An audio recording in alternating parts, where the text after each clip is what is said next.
get back your time. That's what we're going to talk about in today's episode. How you can just spend 1 hour in front of a camera and create weeks and weeks of content across multiple platforms. Plus, I'm going to be diving into how I've claimed back hours and hours of my time through various shortcuts and streamlining of my video production process. Hello, Anisha. Hello, hello. So tell us about this idea of just spending the minimal time recording content and how we can turn that into a content planner or a content strategy. You know, a lot of influencers, a lot of content strategists that you see on LinkedIn, on Instagram, on YouTube, talk about creating content calendar. I know that's something you've spoken about before, and I particularly think you're very good at this. You were on a podcast recently, which maybe you can give them a plug as well, because it was a really good episode where you went into this in quite a lot of detail. So yeah, tell us about this idea of repurposing, one piece of content that we record. Yeah, so I went on to the Mindful Marketing podcast with Andrea Jones. She's a legend. Love her. It was episode 347, I believe, but we can link it. A great deep dive into content repurposing. And I love that you've raised it from the point of efficiency when it comes to recording one piece of content that could be an hour long and then repurposing it across lots of platforms. So as a podcaster myself and just enjoying long form conversations with pharmacists from all over the world, I've got into this habit of enjoying podcasting and just having a free flow conversation with pharmacists and just letting them speak their mind, letting them talk to my audience about where they've worked, what transitions they've made, skills that they've used, challenges that they've overcome, obstacles that have come up in their personal life as an example. And I always use the analogy of being that fly on the wall listening in. And my audience would love to watch that episode or listen to that episode when they are going for a walk or they're driving in a car. And there are loads of snippets of pieces of information that are so valuable in that conversation. But I didn't have a strategy in mind as to how to efficiently repurpose that content. So of course, those episodes do get repurposed where I turn some of it into clips, which can be used as vertical or horizontal content across different platforms. I can use the transcript from that episode and use AI to create my show notes. I can do YouTube descriptions from that. I can make sure that I have my timestamps for YouTube to make sure that people can see elements of that video that might be valuable for them to watch or listen to. And then I turn it into social media content. So some of it could be inspiring quotes from the episodes or carousels that teach you something new.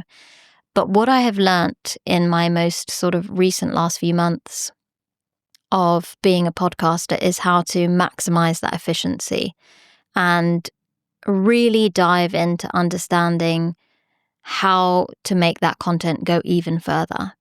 So as an example, now when I interview a pharmacist or even a pharmacy student, I think about the end in mind when I start the creation process. So we're looking at what does my audience really want to hear from me? What are their problems? What challenges do they face? What questions do they keep asking me on my social media or through email or through DMs?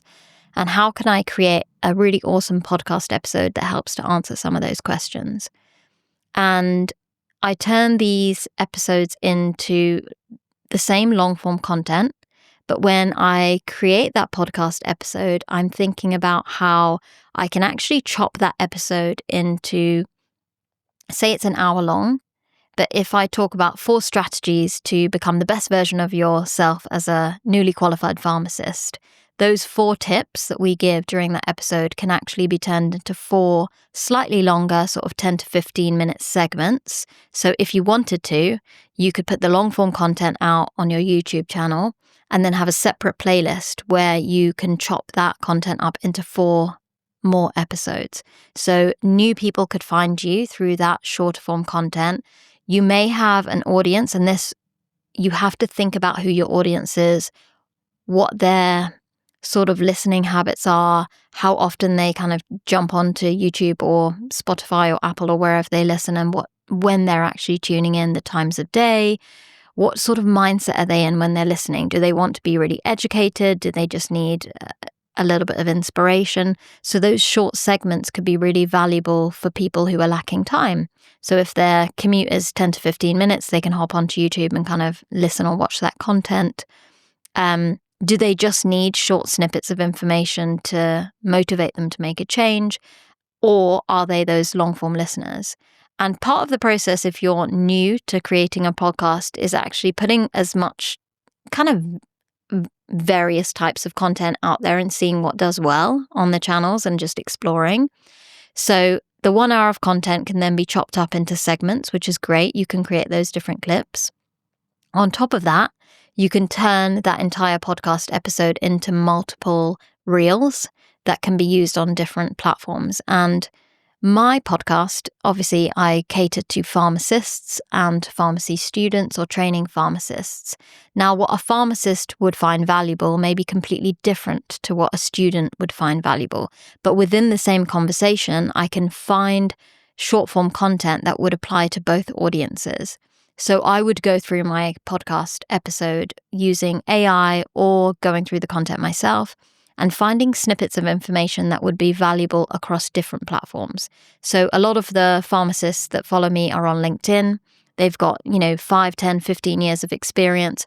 I find nuggets of information that will help them to gain a little bit of inspiration, but also then they click on the episode to watch the whole thing. So I'm using it as an advertising or marketing tool. But then if I go onto platforms such as, TikTok or Instagram, where more students spend time, I would vary the content and find other snippets of information that those people would find more valuable in their journey, and also then click on the episode to watch it. So you've got the horizontal sort of 10 to 15 minute segments that you could create. You've got multiple vertical 30 to 60 second reels that you can create. And then I would even break down the content into potentially multiple newsletters. So if you're giving 4 pieces of advice in that episode, so in this example that we're giving, if there are 4 strategies that you advise a pharmacy student to do, you could turn that into 4 newsletters. You could turn the entire episode and use that transcript, plug it into AI, and tell AI that you want to create a blog. And the reason why blogs are so successful for people like us who are podcasters is that when you put it onto your website, when people are searching through Google, your website could potentially pop up higher in the kind of Google search criteria. So the keywords that you use that people are plugging in to learn more about pharmacy careers, or how do I transition into different sectors of pharmacy, or how do I become a better pharmacist, your content would then crop up. And not only are you giving them a newsletter, but then obviously you can plug your video into that blog, and then they would potentially go onto your YouTube channel, and they go down that rabbit hole of finding your content, as well as different formats of learning. So you might have the more visual learners who want a PDF as an example. So you could turn someone's pharmacist journey into a visual roadmap. Where did they start? Where did they go? Where are they now? And what skills did they learn? You've got the written long-form content, which pharmacists love. Healthcare professionals like reading. They love all the evidence. They like a deep dive. So actually, they are the type of learners who like to read content and not always watch video. But then you've got the younger generation of pharmacists, the students who are out there who absolutely love video and audio content. So you cater to all of your audience. So I love the idea of creating a 1 hour video and then pushing that content into loads of different avenues, loads of different audiences, but also the variety in terms of how people like to learn as well. Yeah, I think the last point you touched on, you mentioned it earlier on, is that variety, right? Having the variety of different types of content. And I think looking back at our journey, one of the things that, I would correct in what we used to do would be taking a podcast episode and yes, turning it into clips and short form, reels or vertical videos, but then pushing that same content out onto every single platform, right? And that's the kind of the low hanging fruit. And I would say if that's where you're at, there's nothing wrong to start your journey there. However, there's other strategies you can employ. And we did that for a long time where we just pushed, one clip out onto YouTube, onto Instagram, onto LinkedIn, or wherever else we were posting at the time. And there's some legs to doing that, but I think what we found is that our growth was very, very slow, and if not, it stagnated very, very quickly. Whereas what you're saying here is, and I know Gary Vee talks about this a lot, where he talks about respecting the platforms, right? He's saying that every platform is different. So respect the platform and create content that the audience on that platform will like, right? Will want to actually enjoy. So, your LinkedIn content was probably going to be different to your Instagram content. It will be different to your TikTok content. It will be different to your YouTube content and vice versa as well. So I definitely like that idea. And I also think with podcasts, specifically, because that's kind of really our main content creation is through podcasts. It's very easy to, okay, I'm going to chop this up into clips. But the other side of that, which you talked about as well, which is the newsletters, text posts, actually creating, taking a transcript, which is so easy to do. I mean, when we first started, I remember looking into how to transcribe our audio episodes. This is before we were doing video.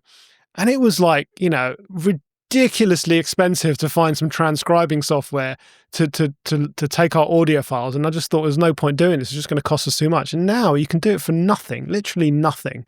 So it's so easy to take that transcript of your podcast episode, plug it into any AI engine of choice, and get that content, whether it's for a blog, for your website. That's something we don't do a lot of. We've focused on the email newsletters, or you focus on email newsletters, which I think is as valuable, if not more valuable, than actually having a blog, because you have a specific set of subscribers who are going to receive that content in their inbox, and you're almost guaranteeing eyeballs onto it, right? If someone signed up to your newsletter, they're saying to you, yes, I want to hear from you. I'm going to give you my time. And this is what this whole episode is about, is our time. So if you've had people saying, here's my email address, right? It's like back in the day, someone gives you their phone number, right? They want you to call them. So if someone's giving you their email address, they want you to email them. It's an invitation.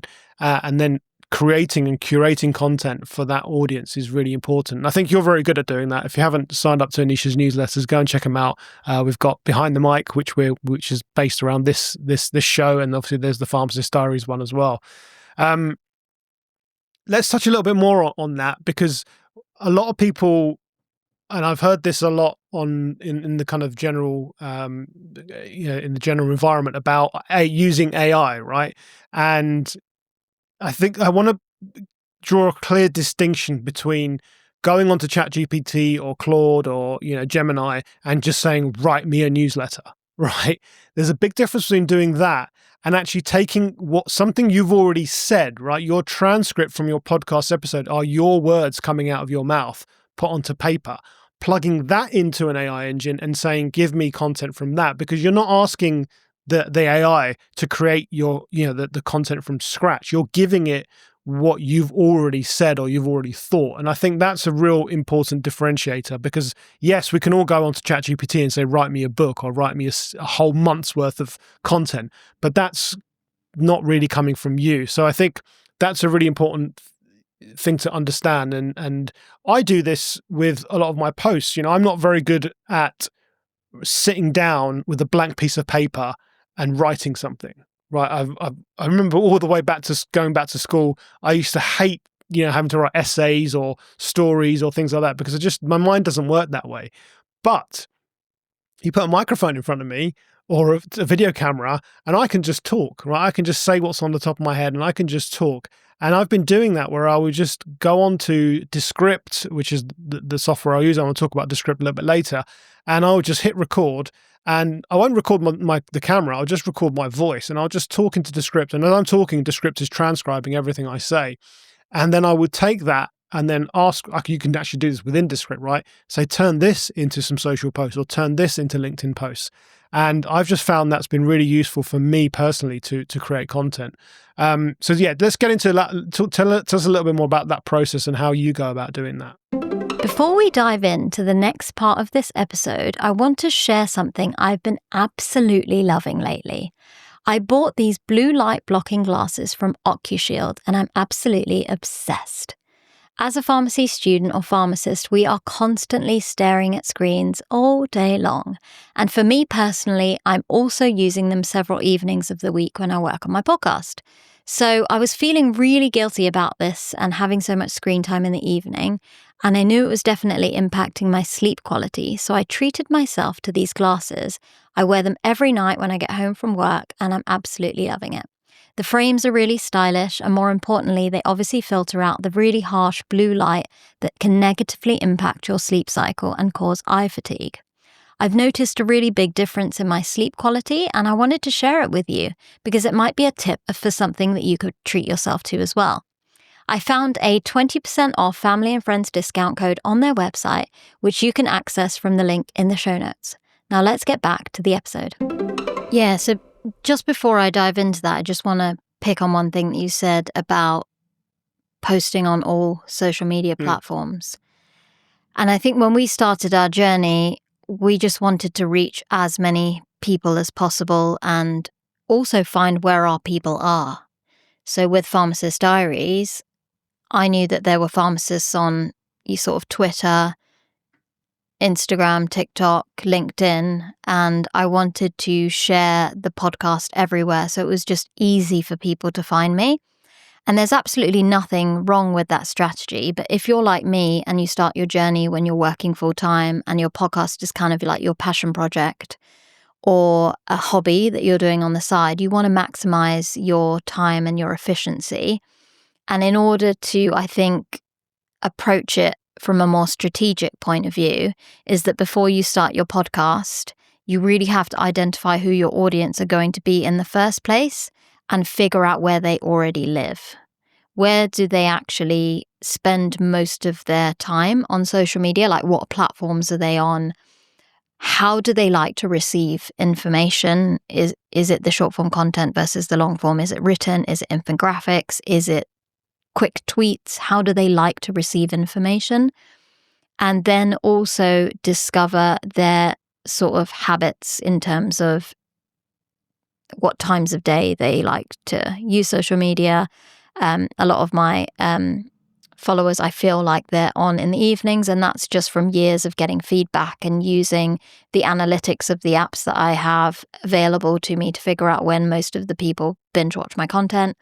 And some of that is you just discover as you go, but I think that I should have spent more time doing this discovery phase before actually diving into creating a podcast. Because when you become a podcaster, there's so much to think about, from, interviewing techniques to finding guests to the actual recording, the technology, editing, production, publishing it, and then social media. So if I had figured out that actually, if I dive into one or two social media platforms and go all in, which is what I discovered halfway through my journey, I saw an immense amount of growth. So I was posting everywhere, and then I switched my strategy to, this is too much. I'm spending a lot of time, but I'm not really getting the return on that investment of time through platforms like TikTok and Instagram right now. And I don't have a resource to outsource that to someone else to support me with that journey, which would be so valuable if I did, but I don't right now. So where would I get the most return? And I chose LinkedIn and YouTube. And since I've changed my strategy to focus on just 2 platforms instead of 5, I've seen a huge change and shift in terms of discovery, organic growth. On LinkedIn, I went from sort of 2,000 connections within months. I've now got to nearly 12,000. And that's all organic people finding me through posts that I'm doing and really understanding what LinkedIn likes in terms of the algorithm and what my people like to enjoy in terms of the content. And they love written posts.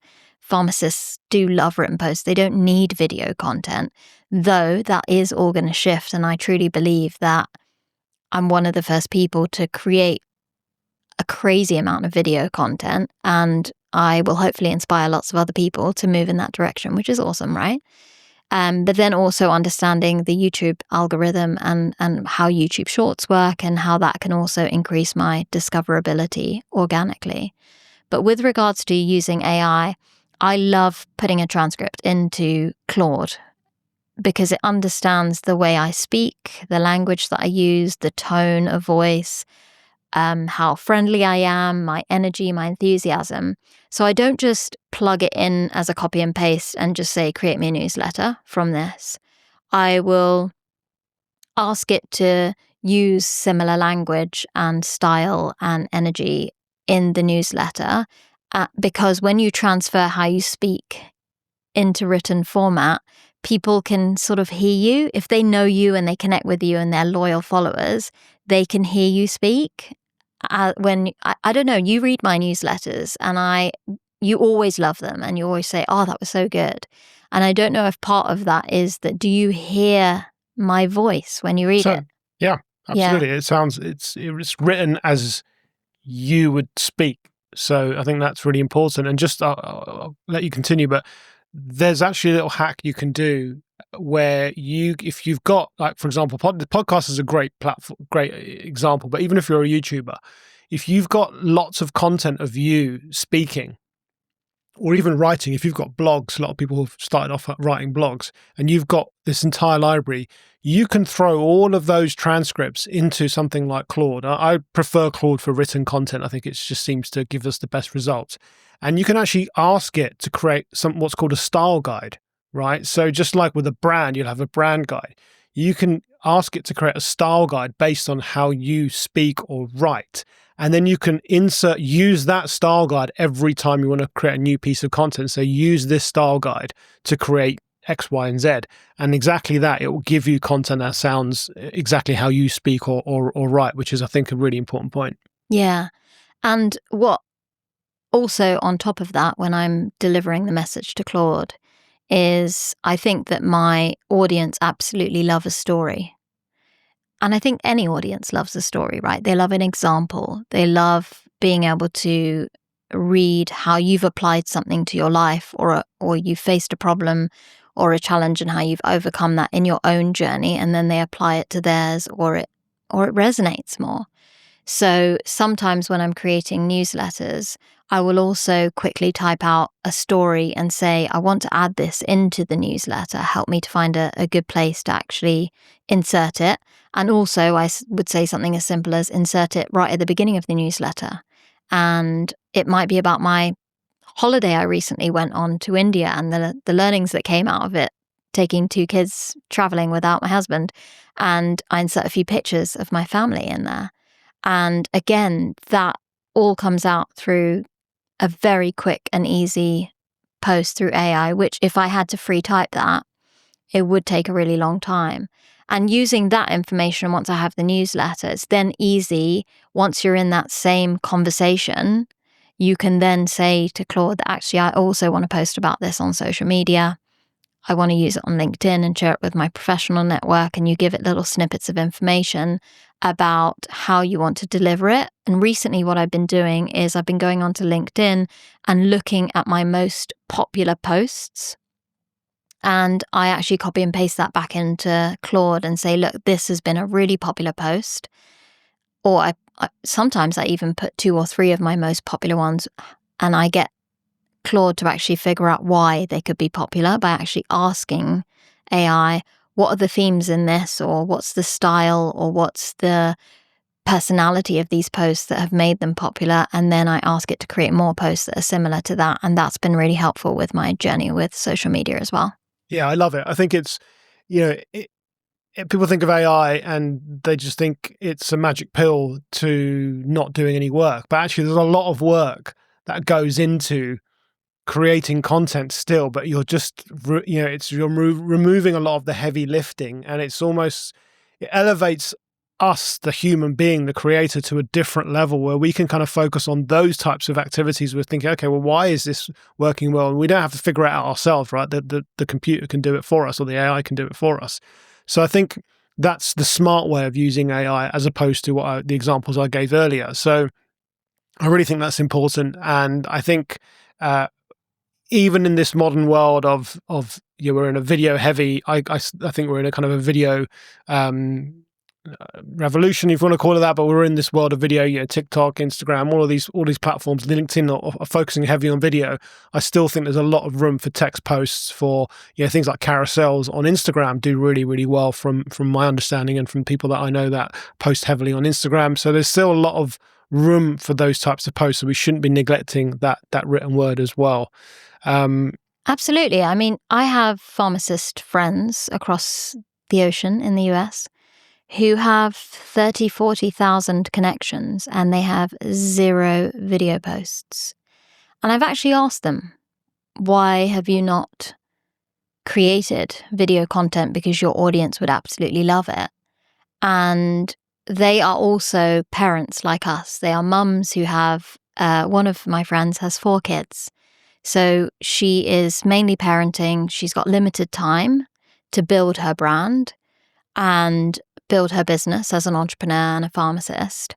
And she says that obviously written posts do so amazing on LinkedIn, and her audience absolutely resonates with either complete written posts or posts with images or carousels.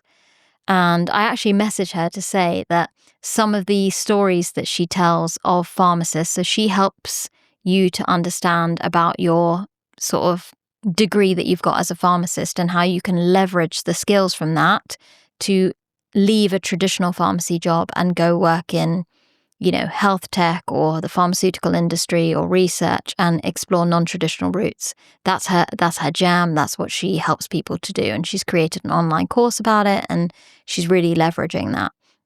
And every week she shares a story of a pharmacist who has transitioned from a traditional role to a non-traditional. And she does these amazing newsletters. And I'm like, these are perfect video stories. Like, let me create these videos for you where I interview someone and you work the opposite way. So I would do the interview.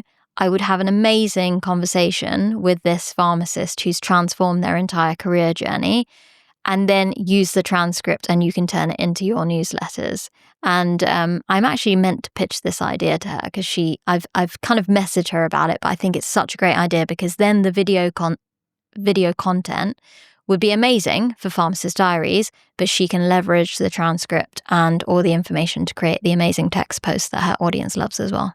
Yeah, it's great to see there's so many more people creating video content. You said, you have been a kind of a leader in that way, but there are other pharmacists. I want to give a shout out to Lee and Jess, who have, if you haven't followed them, what's their handle again? The pharmacist, what's it? Couple? Chemist the couple. Chemist couple, sorry Lee, sorry Jess. The Chemist couple, they are post regularly on LinkedIn, they post on YouTube. Then we got the OGs like Yasser, who's all Yasser, shout out to Yasser, who's been doing a lot of stuff. And Virginia's really taken the kind of video by storm, and her YouTube following has become really, really huge. So she's been on the podcast, and Yasser's been on the podcast. We still need to get Lee and Jess on there as well. But so these are the people I feel like that are leading the way, and these are UK-based pharmacists, so we're not talking about people across the pond. So it's great to see that, but I just still think there's so much more growth in that space. So staying on the topic of video, because my favourite thing to talk about, let's talk about ways in which you, and I'll kind of talk about what I've been doing, but what are the ways in which you've taken back some of your time? And we want to talk about how we've saved ourselves time in this episode. What are some of the things that you are doing now that are saving you time in creating your video content around your podcast? So batch recording has been my number one strategy to save time. Recording every week was exhausting, and I wasted a lot of your time and my time because you support me, whether it's a virtual episode or a face-to-face episode. You've been supporting me week on week for it'll be 5 years in June, which is just insane. And switching to batch recording allows both of us to kind of get into that sort of flow state in the moment of back-to-back recordings all day. So yesterday we did 4, today we've recorded 3 episodes, and now I have enough content to last me multiple months. And as a parent, I think it's also really valuable because you do have ups and downs with your lifestyle, with the seasons with children. You personally could get sick, and having those episodes recorded, you always feel like you're one step ahead of where you need to be. And you never put yourself in a position where, you know it's Monday tomorrow and you don't have an episode ready for release for your community. And one thing I've learned in my journey as a podcaster is that consistency with releasing episodes on the schedule that you say you're going to release your episodes will really help you to thrive as a podcaster. And I've learned that the hard way because I committed to weekly episodes, and from a time management perspective, life, kids, pregnancy, master's degrees, I really struggled, and I pushed myself too far, or I had to then, stop recording and committing to the weekly schedule and having ups and downs through holiday periods and things like that. And when I did manage to commit to the weekly release schedule, I saw a massive growth spurt in my podcast, because people knew every Monday 6 p.m. episodes are going to get released, and they continued to watch or listen to my content. Whilst when I dropped off for 2 to 3 weeks, of course they went to go find something else to watch because I didn't have anything available. And whether I lost followers, I'm not sure. But I know that consistency is key. So the batch recording is also good from an organizational perspective, so that if you are lucky enough to have someone else edit your content, then cool, you can outsource that. But also you've got the flexibility to then edit and create the social media and publish it all in the back end in your own time. And if you're like me, where you have to work some evenings or during times when my son naps on the weekends, then you'll take any opportunity you can get to work on the podcast. And you've got all the content already recorded, you can just get into that sort of like flow state of editing and getting content published as well. So batch recording has been an amazing time saver. And for you, it's been great because you only have to set up this room and this studio once every 3 to 4 months and have people come over, and we get to enjoy face-to-face, in-person podcasts this way. Which is so much more valuable. And the only time I'm doing virtual recordings now is with an international audience. And I'm mainly doing it in the evenings because a lot of my connections are in the US, and people that I want to record with are in the US. So the time frame works out to do evening recordings, which is hard sometimes when you're tired after work and you've got children. So this strategy has really helped. Yeah, and for those that are not quite at the stage where they're doing in-person podcasts like you are and we are, you can absolutely batch record with your virtual recordings, right? There's no reason why you couldn't just take one day, and you've taken days off work. It's a great way to use your annual leave, and people might think that's a waste of annual leave. If you're doing something you're passionate about, then it's not. It's you having fun, right? We have fun when we do this. So take a day off work and just, book. You book everything. You can schedule a day 2 months in advance, and then you got 2 months to try and fill that day with as many recordings as you feel like you could possibly handle. Personally, I think 4 to 5, if you're doing virtual, that is 4 to 5 virtual recordings is probably the max, because you want to give yourself time to have a break and prepare. So you can absolutely batch record with your virtual recordings as well. We do that with at work now with Mark and the Resilient Recruiter podcast. He used to have episodes, he mostly does virtual, and they would be spread out throughout the week. And now Rachel, who's our podcast manager, shout out Rachel, she's amazing. She has now decided that only Fridays is going to be his podcast recording day.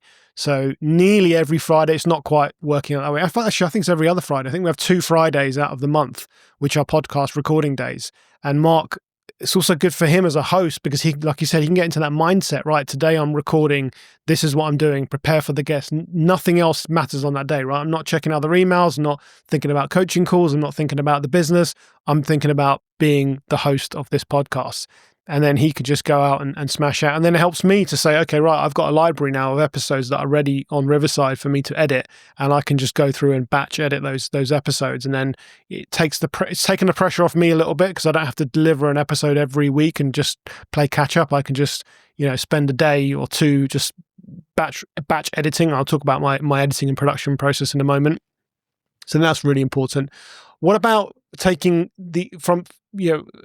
getting that episode, and then you talk about creating clips, and that's something you've been doing quite consistently. How have you been saving time in the clip creation process? So a couple of things. When I'm actually recording with my guest, when they are speaking, I'm thinking of what content they're delivering, which would be valuable.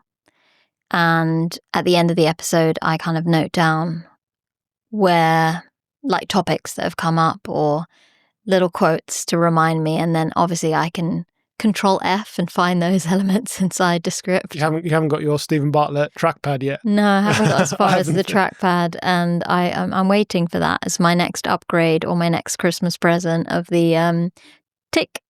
And you know when I want to have a clip.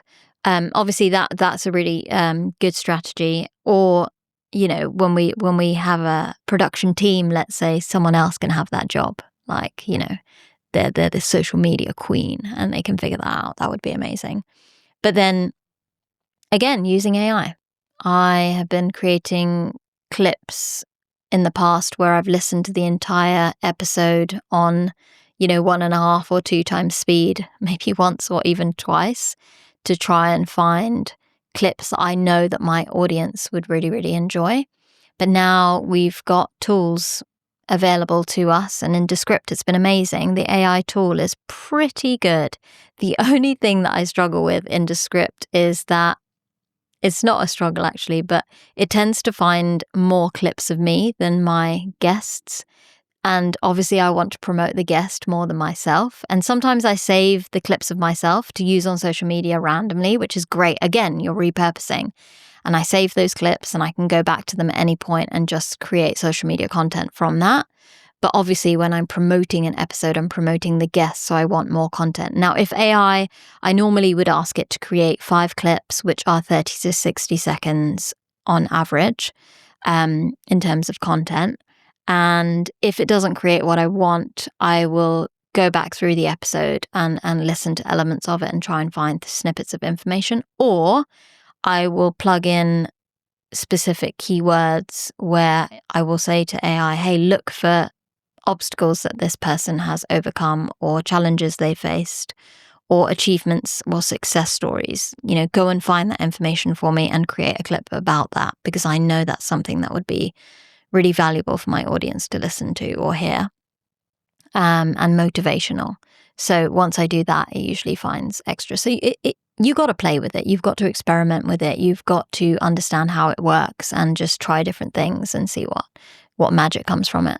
And let's just take a step back here, because let's go think back to how we used to do this, right? Like you said, it used to be you sitting there listening to the episode on 1.5 times or 2 times speed, writing down timestamps, right? So you'd be writing down the times. This is a good clip. This is a good clip. You would then give those timestamps to me.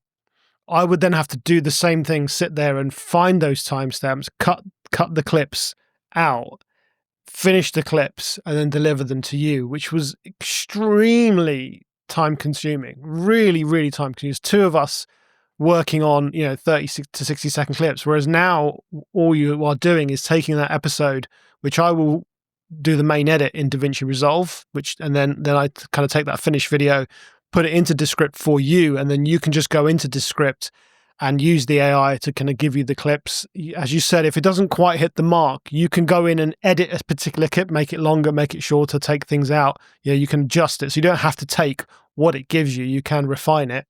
And then you finish the clip, right? Let's talk about that, because you actually. So now it doesn't come back to me at all, right? I once I upload that episode into Descript, you literally you do the rest. Talk about that. So once you've given me the full episode on Descript, I'm obviously using AI to create all the clips. I ask for 4 to 5 clips that I need. Once I've created individuals, I am looking at how much additional sort of fun I'm going to create. And I used to do a lot in terms of adding stock footage, a lot of stock video, because Descript allows you to find that content, which is really valuable. It keeps, it interesting for the viewer. And I absolutely loved it. I add music sometimes, so you've got access to music on Descript, and then I also create captions as well. And all of that can be done through this app, and it just makes it so simple and so easy. But what I've understood, again, from my audience is that they really like the simple sort of content that I create, which doesn't have music, it doesn't have stock footage, it doesn't have stock video. And they just want to hear what I have to say or what my guest has to say, and that should be clear, as well as the captions, but the actual content and the quality of the content needs to be really, really clear.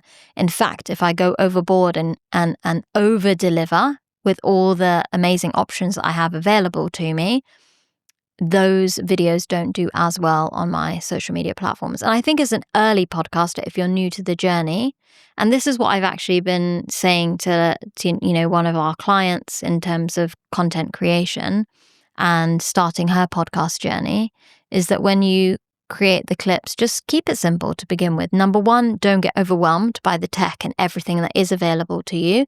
Manage your time, manage your efficiency. If you find that your audience like it, but you want to try something else, so adding in the music and seeing what feedback you get, or next time adding in some video content and seeing what feedback that you get. And it also depends on what you're actually delivering, because if you've got footage of yourself and you're talking about, 5 steps to my morning routine, and you've got that B-roll footage of you doing your morning routine, I mean, that's golden, right? That's a brilliant piece of content that you can create, but you don't have to do that from the beginning. You can work towards getting to that point later. Yeah, I think I don't have this data on this, but I know that overly produced videos, and if you're a relatively small creator, I use the word small lightly, right, don't get as much engagement and traction as we think they do. And this is, again, a trap that we've fallen into ourselves, where, I used to do this and put B-roll of stock footage and fancy music and timing the music to the beat and all of the clips to the beat and all of these things. And it just takes up a lot of time, right? We're here to talk about saving time. And I think you can just save yourself a load of time by just cutting straight to the point, having that 30-second clip, making sure that the content itself is potent, right? It delivers like an arrow, the message that you're trying to deliver, and you can forget about the music. I think the only thing you need to make sure you do have on there is captions, because the data shows us that the majority of people, when they're watching or scrolling, if they're at work, they have their apps on silent, so they're actually not going to hear the words. So if you've got spoken word in your clips and you don't have captions, then there's no way they can know what's going on. And someone will read it, and if it's interesting, they might turn the sound on, right? Or they may just read the entire thing and not even listen. So all of that music that you're putting in there is not even going to, people are not even going to hear it. And I actually went through and I looked at some of the biggest creators that I follow and I enjoy, podcasters specifically, and I went and looked at their clips, and very few of them put any music. Very few of them put, stock footage. I agree with you. B-roll of yourself, right? If you've got B-roll of you doing the activity, so you mentioned morning routine, if you're doing yoga, if you're doing your breath work and you film yourself and you want to put that stuff in there, that can go a long way to just elevating your story. How I think stock footage is overused. As someone who uses a lot of stock footage sites for work and for various other reasons, I now go on to watch videos on YouTube and social media, and I'm like, oh, that's stock footage. I've seen that footage because I've seen where they've got it from. It's either from Storyblocks or from Artlist or from Descript. So I feel like the algorithms pick up on this as well. So I think that's a really important factor. And then you will then export the clips from Descript, upload them into whichever platform, and then that's pretty much the workflow done for you. Yeah. So I'm using AI in that process as well, because I will take that 30 to 60 second clip transcript. Mm-hmm. And again, I'm replugging that into AI to support me to create a social media post. And I am telling AI exactly what I want from the post, that I want to, showcase my new podcast episode. I even will explain that, hey, this is sort of like a teaser or a promo before the episode's even out. So then it doesn't say link to the podcast is here. It will say, hey, the podcast is coming out tomorrow, 6 p.m. So it knows exactly what I want to create. And once I've done it for one episode, it knows what I'm asking for, and then it's just easy to replug that information in for the next week or the next week. Brilliant. Okay, love it. As soon as we're talking about saving time, I'm going to be quick because we've got a school run to do. So I'm going to talk about my video production process and how I've really helped myself really to streamline what I've been doing. So let's take the in-person episodes because they're the ones that kind of require the most heavy lifting.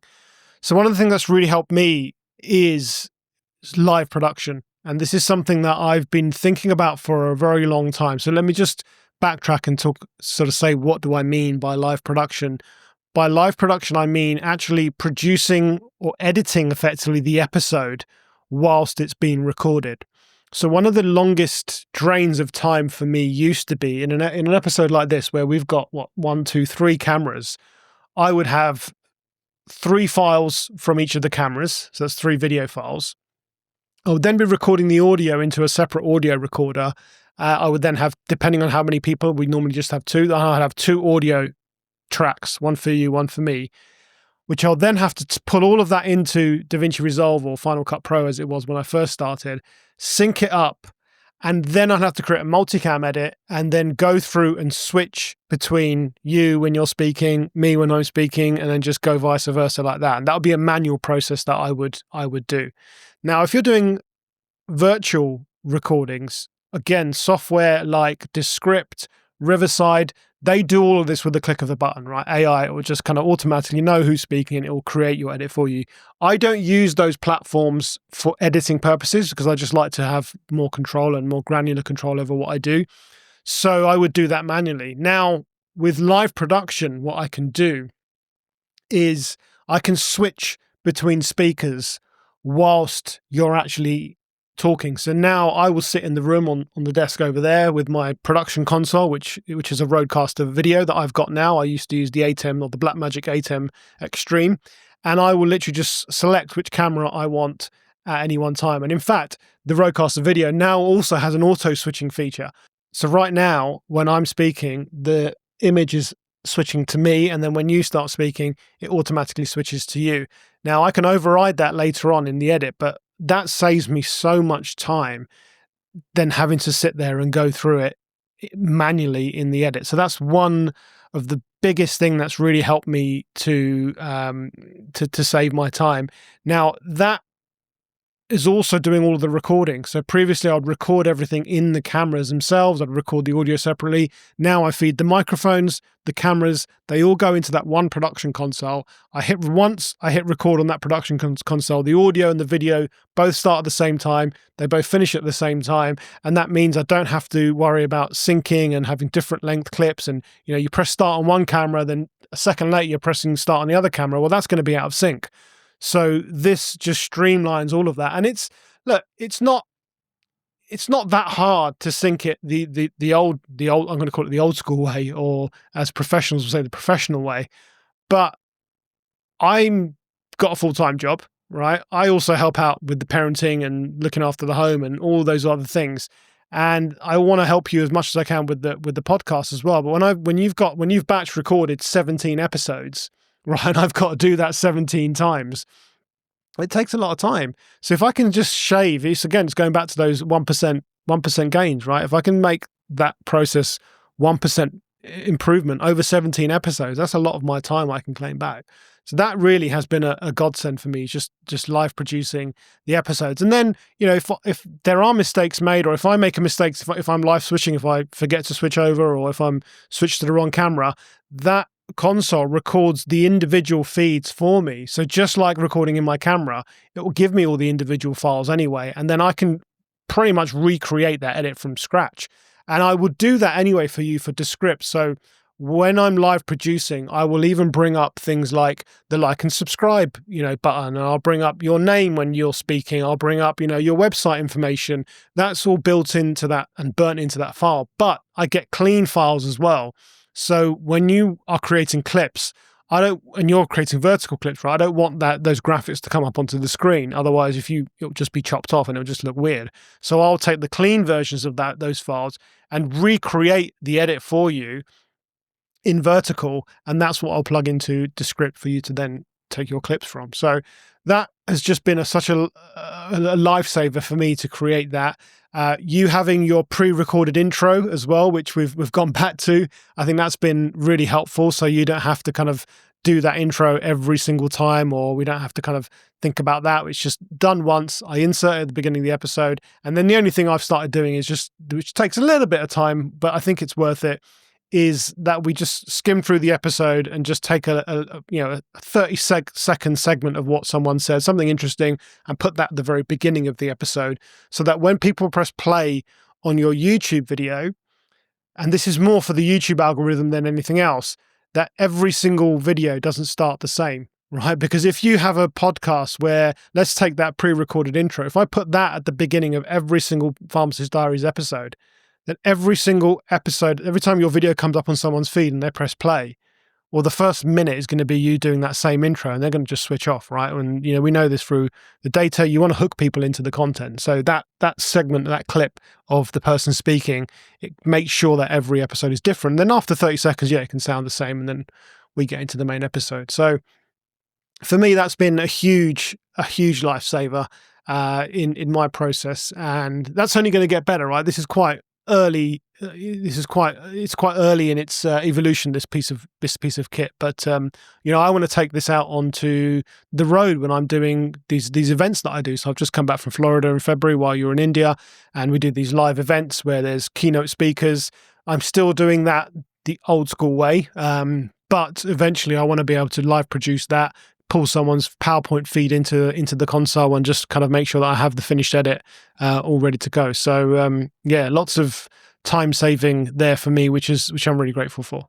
Record with the edit in mind. Record with the edit in mind, absolutely. And that's really helped us over the years, because remember when I was the bottleneck who enjoyed a really, natural conversation with the pharmacist about their career journey, and then I would record the introduction to that episode, weeks later or prior to that episode being published. And sometimes I would be the bottleneck because you would be waiting for me to record that introduction so you could add it in to the episode. And now we don't do that. Now I prepare my introduction because I know exactly what we're going to talk about in the episode, and I create a script as to what I'm going to talk about in this podcast episode, similar to how people do for YouTube. And then again, you don't have to worry about that in the editing phase, and I 100% don't have to worry about creating that at a later date. Yeah, I remember you used to even try and wear the same clothes that you were wearing in the episode so it would look the same. And it is a bottleneck. And again, Mark, who I work with, we did the same. He would do the same. He used to do the same. He would be the bottleneck. He'd record the intro after, and now he's recording the intros. He's saying the intro as part of after he presses record. And we use, just like we use a teleprompter so that you're looking into the camera and it's all coming up there on screen. It just makes life so much easier. So the teleprompter, I guess, is another time saver as well, because you don't have to kind of have your iPad or your phone or your computer next to you and kind of turn, and I don't have to cut that out so that you don't see you turning your head to the computer. So the teleprompter is another great time saving device, and something I would recommend any content creator to have in their toolkit. Content creation can be hard. I've found it really hard to stare into that lens, haven't I, in the past? And one of my strategies to improve my videos and improve my public speaking abilities was to spend a minute doing a freestyle introduction to my guest and talk about their career history and stare into the lens.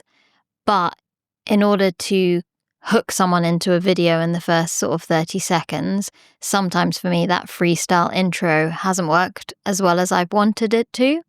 Or maybe the enthusiasm in my voice isn't necessarily there because I'm more worried about how I'm delivering it. So the teleprompter has again helped me to structure what I want to say, deliver the right information, hook someone into why they want to listen, what are they going to gain from that episode. And eventually, when I'm confident enough, I do want to take that teleprompter away and I want to be able to freestyle it, but I'm not quite there yet. We'll get there. Amazing. That's it. Thank you very much for watching, listening to this episode. I hope you got something from it. This is how you can save time, claim back hours of your life through your content creation, your podcast creation. If you want to check out Descript, I've got some affiliate links in the description of this video. It'll be in the show notes as well. If you use that link, it will help us out and help us to keep the lights on this show. If you want to know about gear, recommendations, microphones, all those sorts of things, you can check out our Linktree or our Amazon store. Again, I've got all the different packages on there of some of the gear that I use. When it comes to gear, I only recommend things that I've personally used, so I can confidently say, yes, you can use this. So you'll find all of that in there. Otherwise, connect with us on LinkedIn. We're always hanging out there. Make sure you subscribe to our newsletter. That is behindthemic.anishaandsanjay.com. And we'll see you next time.